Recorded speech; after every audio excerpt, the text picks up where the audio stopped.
नमः शिवाय। जय माता दी।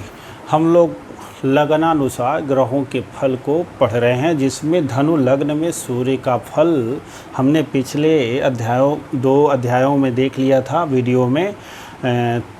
मिथुन राशि कर्क राशि तक अर्थात लग्न से लेकर के अष्टम भाव तक का 2 वीडियो में अध्ययन कर लिया। अब इस वीडियो में हम लोग चलेंगे सूर्य का नवम भाव से द्वादश भाव में स्थित होने के फल के बारे में चर्चा करेंगे।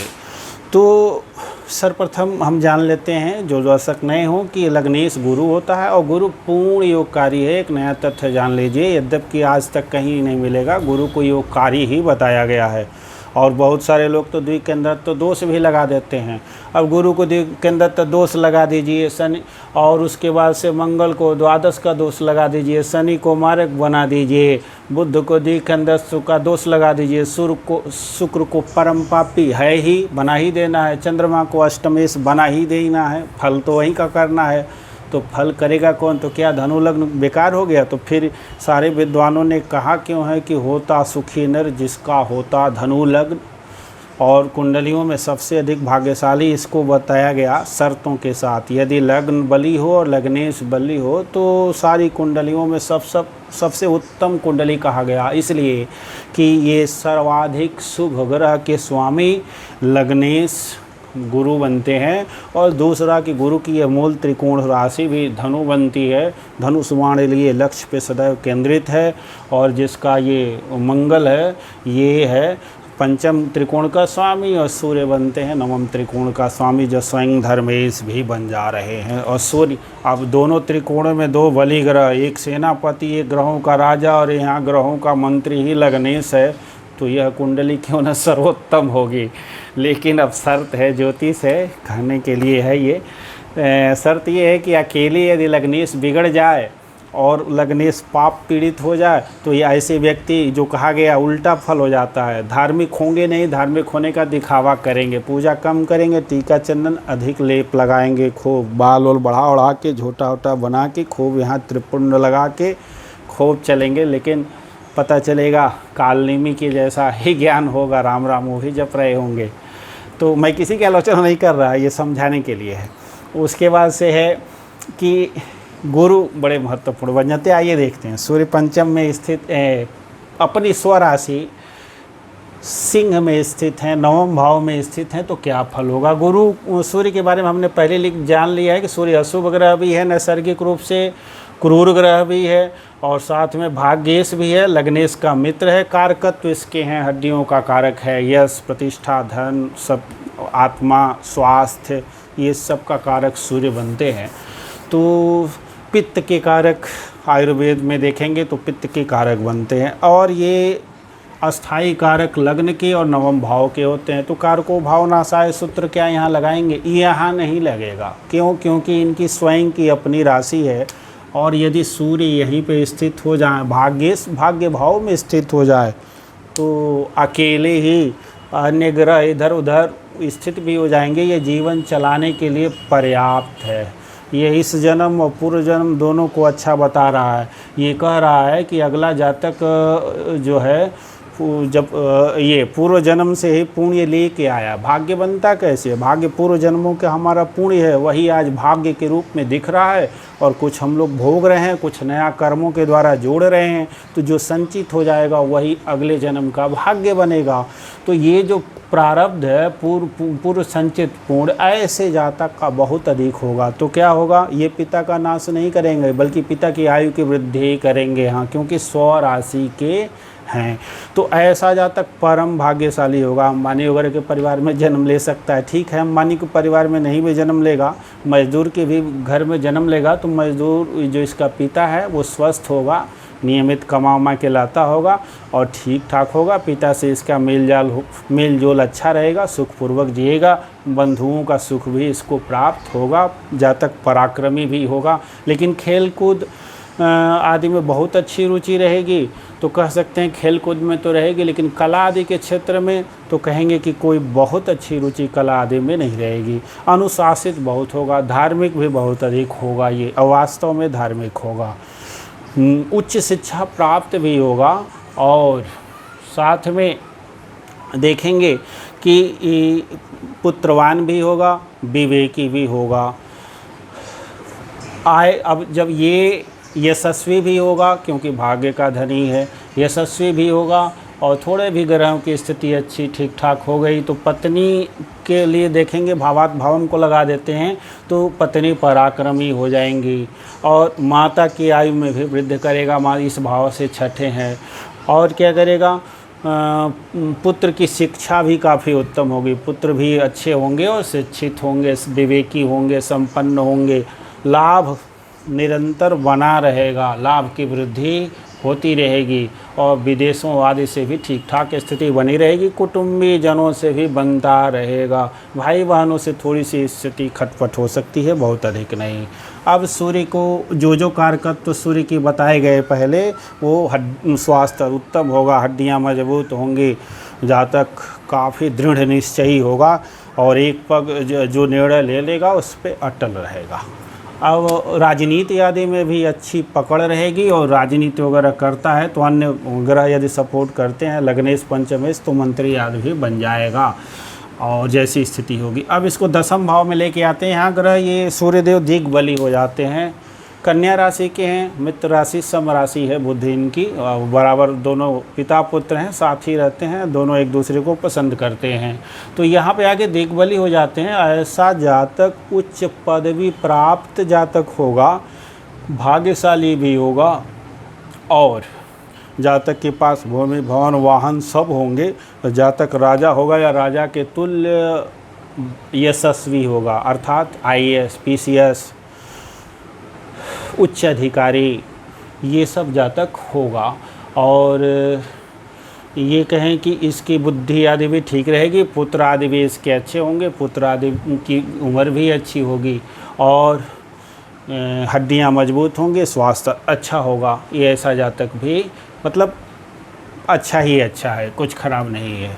अब यहाँ पे सूर्य को एकादश स्थान में लेके आते हैं जहाँ पे ये नीच के हो जाते हैं और 10 अंशों में परम नीच के हो जाते हैं। लेकिन हमने पिछली वीडियो में कहा था कि कर्क के सूर्य रह के जितना बिगाड़ेंगे, ये तुला का सूर्य नीच रहते हुए भी उतना नहीं बिगाड़ेंगे। क्यों? क्योंकि यहाँ से 1 2 3 और यहाँ से लाभ स्थान में है, नैसर्गिक रूप से अशुभ ग्रह हैं, लाभ स्थान में अच्छा फल कर देते हैं। तो नीचता का फल एक अलग होगा, सूर्य का एकादश में फल अलग होगा, भाग्येश का नीच हो जाना एक अलग फल होगा और लग्न से एकादश में अशुभ ग्रह का होना अलग फल होगा। तो इसको अलग से हम समझेंगे। तो सूर्य नीच है तो स्वास्थ्य के संबंध में कुछ दिक्कत हो सकती है, थोड़ी मोड़ी दिक्कत होगी, बहुत नहीं। यदि लग्नेश पीड़ित हो गया तो दिक्कत अधिक हो सकती है और पिता से थोड़े से मतभेद हो सकते हैं, फिर भी पिता की संपत्ति आदि का लाभ प्राप्त होगा। आपको लाभ ये सूर्य अवश्य दिलाते रहेंगे और यदि इस सूर्य का कहीं से नीचत्व भंग हो जाए तो ये राजा के समान वैभवशाली और संपन्न बना देंगे, यशस्वी भी बना देंगे, उच्च पदासीन भी कर देंगे, IAS PCS या A grade B grade C grade का अधिकारी भी बना देंगे। वैसे तो कहा गया है कि तुला का सूर्य 1000 राजयोगों को अकेले ही नष्ट कर देता है, परंतु यहाँ उतनी खराब स्थिति नहीं है क्योंकि यहाँ हैं तो दिग्बल से थोड़ा सा इधर और दिग्बल से थोड़ा सा ही आगे गए तो इनको बल प्राप्त हो जाएगा। अब यही तुला का सूर्य यहाँ आ जाते तो फिर बहुत बुरे हो जाते, दिग्बल शून्य हो जाते, चौथे भाव में हो जाते, केंद्र में अशुभ ग्रहों का होना अच्छा नहीं होता। लेकिन ये तुला का सूर्य दशम में हो, तुला का सूर्य एकादश में हो तो दशम में भी थोड़ा सा वो सूत्र एप्लीकेबल होता, दिग्बली हो जाते हैं तो भी। लेकिन एकादश अब दिग्बल के नज़दीक भी है और अशुभ भाव में हो गए तो ये उतनी हानि नहीं करेंगे, निश्चिंत रहिए। आपके लाभ वगैरह की बस थोड़ा सा इस भाव पे कोई और नेगेटिव प्रभाव न हो, शनि का, राहु का, केतु का, तो पिता के स्वास्थ्य में भी ठीक ठाक रहेगा, पिता से भी अच्छी बनेगी। और यदि लग्न भी राहु, शनि, केतु या चंद्रमा से पीड़ित न हो तो स्वास्थ्य भी उत्तम रहेगा और जो भी सुख सुविधाएं आदि अभी इस भाव को बताई गई वो सब प्राप्त होंगे। अब अंतिम राशि है यहाँ पे ये वृश्चिक राशि, जो इनकी मित्र राशि है और यहाँ पर ये जो नक्षत्र होते हैं अनुराधा होगा और उसके बाद से ज्येष्ठा नक्षत्र होगा और इसके विशाखा का भी एक चरण हो सकता है। तो यहाँ पे जा कर के एक ऐसा अनुभव करेंगे। एक तो द्वादश में जाना, कोई भी ग्रह जाता है तो उसके कारकत्वों की हानि कह देते हैं। मतलब सूर्य शुक्र, एक सूत्र आता है कि द्वादश भाव में, पराशर होरा शास्त्र का है कि सारे ग्रह निगेटिव फल ही उत्पन्न करते हैं।